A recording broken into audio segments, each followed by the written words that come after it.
Stop it, enough नाव. पांगळ्याला पांगळं, बहिऱ्याला बहिरं आणि आंधळाला आंधळच म्हणतात. तू आंधळा आहेस हे लोकांना जसं कळत नाही हे तुझं स्किल आहे ना, तसं तू आंधळा आहेस हे तुला जाणवू न देणं यासाठी मी, गडू काका, तेजस, अख्खा स्टाफ काळजी घेतो रे.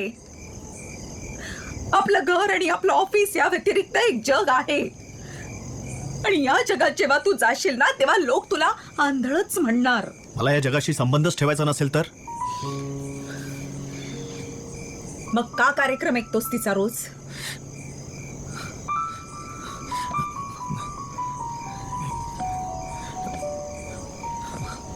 सिद्धार्थ, तू तिला आवडतोस रे. तुझी हुशारी, तुझ्या कविता, तुझे विचार, तुझी बुद्धिमत्ता ह्या सगळ्यावर प्रेम करते. तू तिला स्वीकारावं यासाठी ती काय काय करते तुला नाही माहित रे. सिड, तू सुद्धा तिच्यावर प्रेम करतोस आणि म्हणूनच टाळतोयस तिला. आजपर्यंत आयुष्यात फक्त तू माझा विचार केलायस, बाकी कोणी केलेला नाही. अरे पण एक संधी दे ना तिला. Please accept her.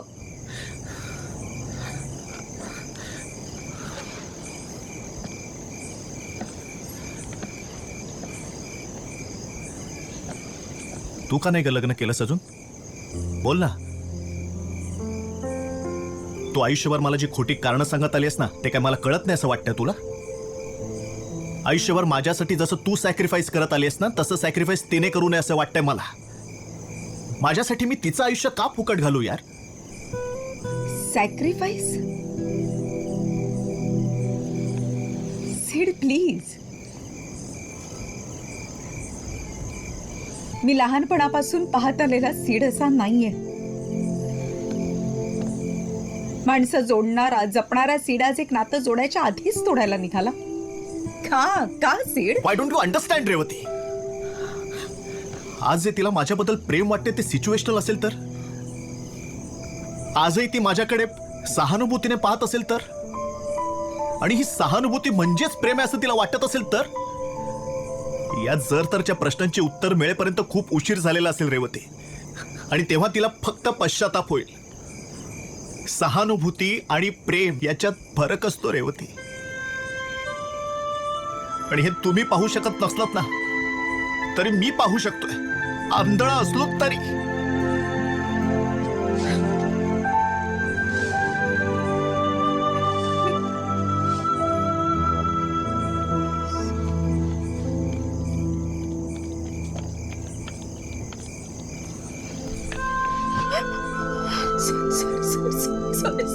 Sorry.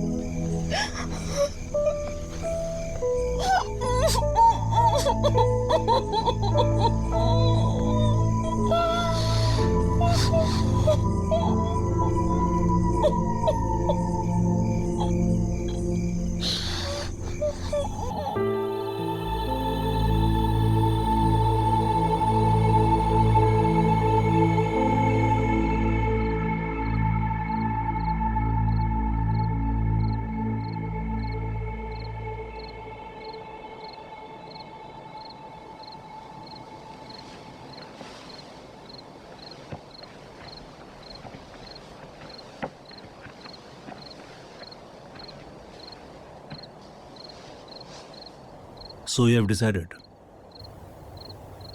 मी त्याच्यासाठी सगळं स्वीकारायला तयार आहे. हे बघ किरण, तू पूर्णपणे विचार करून हे करत नसशील असं माझं अजिबात म्हणणं नाहीये, पण तरी सुद्धा मला असं वाटतंय की ती आपल्याशी पालक किंवा आईबाप ह्या नात्याने बोलत नाहीये.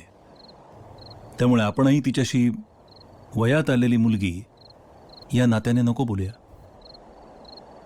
थँक्यू बाबा. आज तो तुझ्याशी इतका वाईट वागला तरी सुद्धा तुझा तोच निर्णय? हो. आज तुला वाटतंय सगळं नीट होईल, पण उद्या तसं काही नाही झालं तर?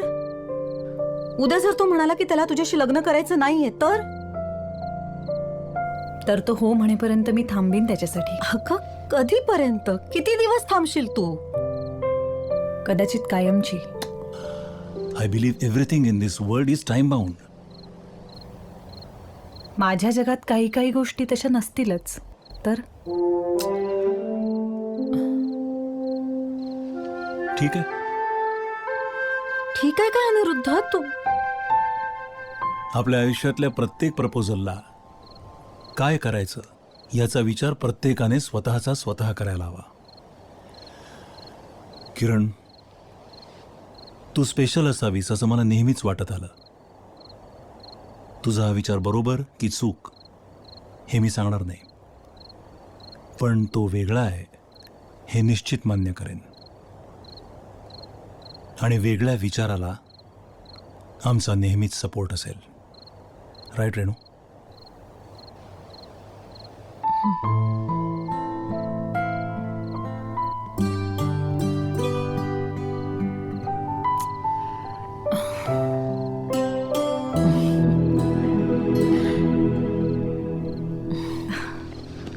थँक्यू.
सुबह हेच 93.5 रेड FM वर. नमस्कार, मी आहे संग्राम.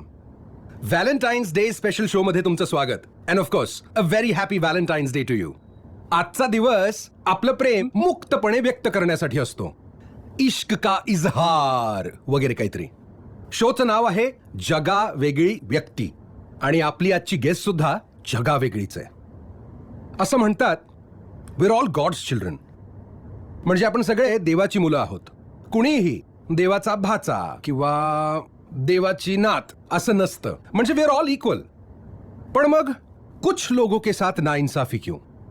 त्यानं एवढं सुंदर जग बनवलंय, पर कुछ लोगों को ये देखने के लिए वो आंखों की रोशनी देना भूल जाता है.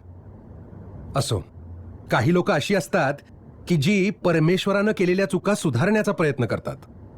आणि आजची आपली गेस्ट सुद्धा अशीच आहे. व्हिज्युअली इम्पेअर्ड लोकांना वाचता यावं यासाठी तिनं काही कविता ब्रेलमध्ये रूपांतरित केल्यात. तिला तुम्ही आजपर्यंत बघितलेलं नाही, पण तिचा आवाज मात्र रोज ऐकता. रेड एफएमची RJ cute Kiran. Kiran, welcome to the show. Thank you so much Sangram. Sir, रेडिओवरती किरणताईचा इंटरव्ह्यू आहे ना. अभय दादा, प्लीज रेडिओ लाव ना रे.